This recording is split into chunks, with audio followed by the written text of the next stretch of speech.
Welcome to Storytime with Jamesy, a cozy place for families to laugh, imagine, and explore magical tales together. So snuggle up, get comfy, and let's begin the adventure.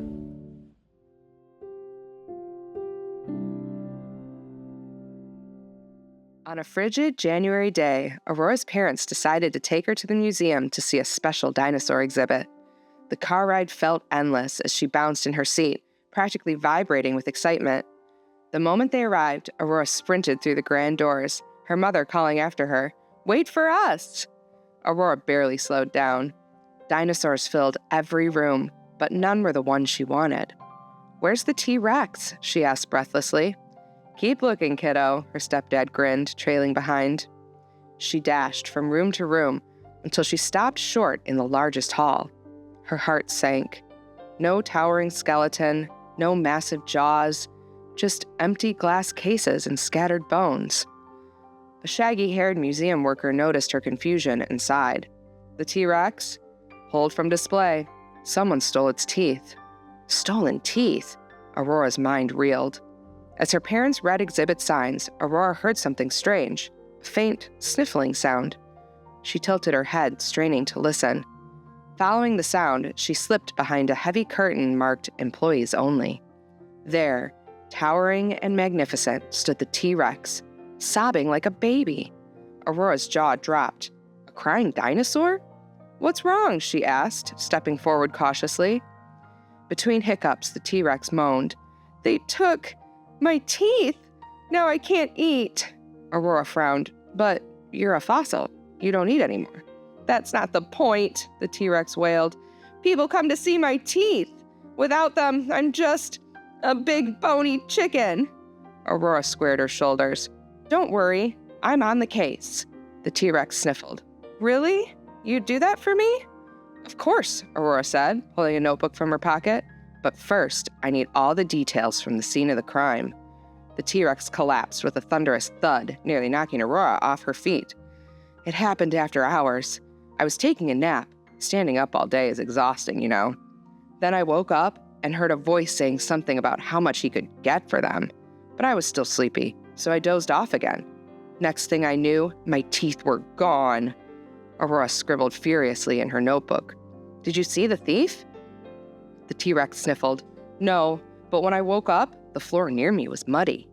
Aurora's eyes lit up. Muddy footprints. As she turned to leave, she passed the Stegosaurus exhibit. The dinosaur stood stiff and silent. Aurora paused, sensing something off. "Did you hear anything strange last night?" she asked casually. The Stegosaurus hesitated, then said, "No, I sleep pretty soundly. Didn't hear a thing." "Okay," Aurora said slowly, then moved on, jotting a quick note in her notebook. Aurora snuck around the museum, keeping to the shadows. At the scene of the crime, she spotted muddy footprints near another set of curtains. She pushed through and found herself in an employee break room. It was empty. After searching the lockers, she found a pair of mud-caked boots inside one labeled Davis. "Aha!" she whispered. Aurora rushed to the front desk, where an employee with long hair and a name tag that read Davis stood. "Excuse me, Davis. I need to ask you a few questions." Davis blinked. Okay." Before she could start, her parents appeared through a doorway. "There you are," her mom gasped. "We were so worried." "This is a big museum, Aurora," her stepdad added. "You shouldn't run off like that." "I'm sorry, but someone stole the T-Rex's teeth, and I need to find out who." Her parents exchanged amused glances. Aurora turned back to Davis. "Where were you last night?" Davis raised an eyebrow. "Wait, you think I stole the teeth?" "I found muddy boots in your locker, size 13. Davis laughed. "I wear size 11. He lifted his foot to prove it.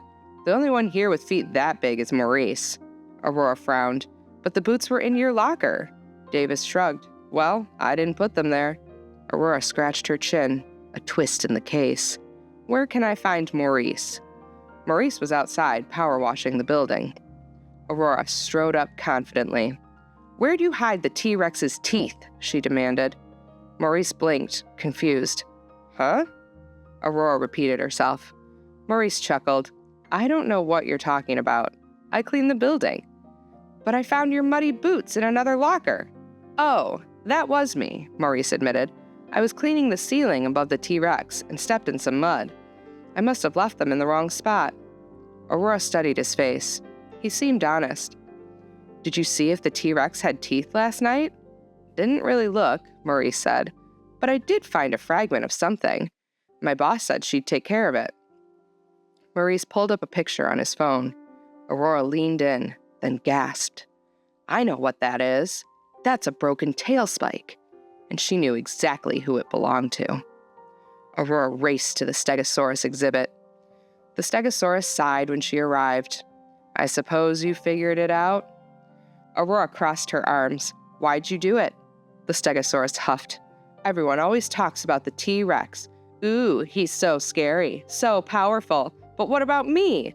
Aurora tilted her head. So you stole his teeth? The Stegosaurus sighed. I just wanted to know what it felt like, to be feared, just once. Aurora softened. You don't need to be feared. You're amazing just as you are. The Stegosaurus lowered its head, ashamed. You're right. I'm sorry. Where are the teeth? With a sigh, the Stegosaurus led Aurora to a hidden storage crate. Aurora rushed back to the T-Rex. I found them! The T-Rex examined the teeth, then turned to Aurora with teary eyes. Nobody's ever helped me like this before. Aurora grinned. That's what detectives do. And friends. The T-Rex smiled, showing all of his teeth again. As Aurora and her family finished their museum tour, her mom squeezed her shoulder. You really cracked the case, didn't you, detective? Her stepdad chuckled.